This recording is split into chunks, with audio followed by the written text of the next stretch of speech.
പറശ്ശിനി കടവിലെ മുത്തപ്പൻ ചരിതങ്ങൾ കേട്ടുകൊള്ളുക.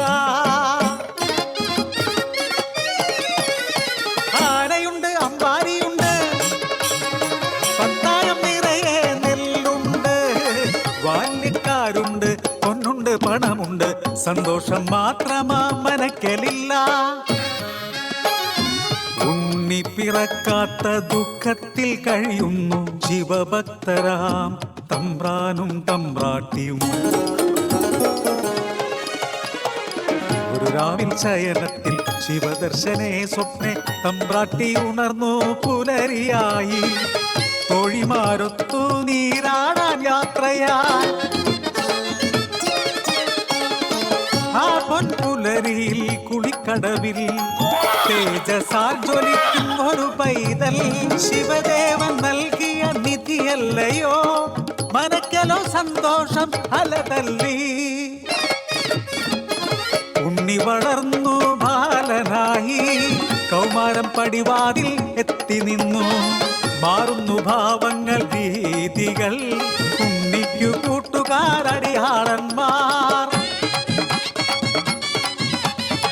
കടവിനക്കരെ പറച്ചിയൂരിൽ അടിയാള പിള്ളേർ കൂട്ടുകൂടി.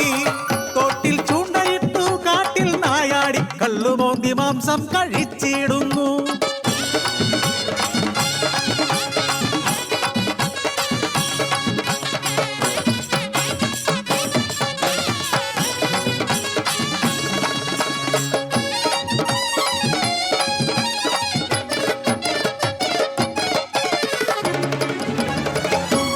പരദേവതേ ഇല്ലം മുടിച്ചിടുമല്ലോ.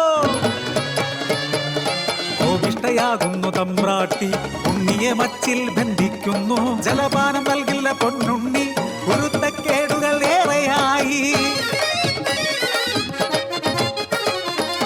അല്പം കഴിഞ്ഞപ്പോൾ അമ്മ തൻ മാനസം സ്നേഹമായി, പിന്നെ വാത്സല്യമായി. മനക്കലെ മച്ചിന്മേൽ എത്തിയ അമ്മ അറപ്പുരവാതിൽ തുറന്നു നോക്കി.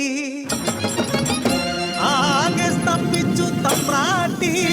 ഉണ്ണി വളർന്ന് മച്ചും തകർന്ന് ഉഗ്രരൂപമായി അലറിയിടുന്നു. തലയും മുഖവും കാണാനില്ല.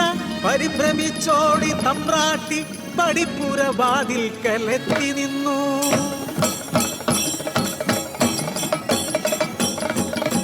മനക്കലെ മച്ചും തകർത്തുണ്ണി പെരും ദൈവമായി മാറി. മലക്കു മുകളിലെ തലയിൽ ജ്വലിക്കും രണ്ടഗ്നിഗോളം.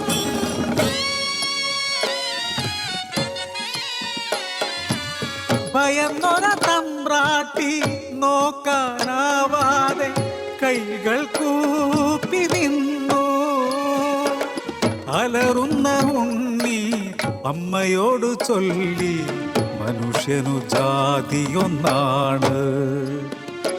അടിയാളപ്പറയർക്കു ദൈവമാകും ഞാൻ, മുത്തപ്പൻ ദൈവമായി നിറഞ്ഞാടും.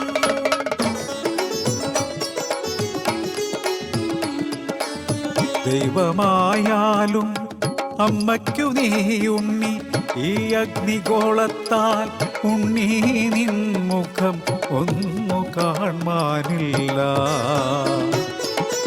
കണ്ണുകൾ മൂടി മുത്തപ്പനായി നീ ദർശനം നൽകൂ പറശ്ശിനി കടവിൽ. അന്നു തൊട്ടിന്നോളം പറശ്ശിനി കടവിൽ അനുഗ്രഹിച്ചിടുന്നു മുത്തപ്പൻ ദൈവം. ദുരിതങ്ങൾ നീക്കി സൗഖ്യം നൽകി അനുഗ്രഹിച്ചിടുന്നു.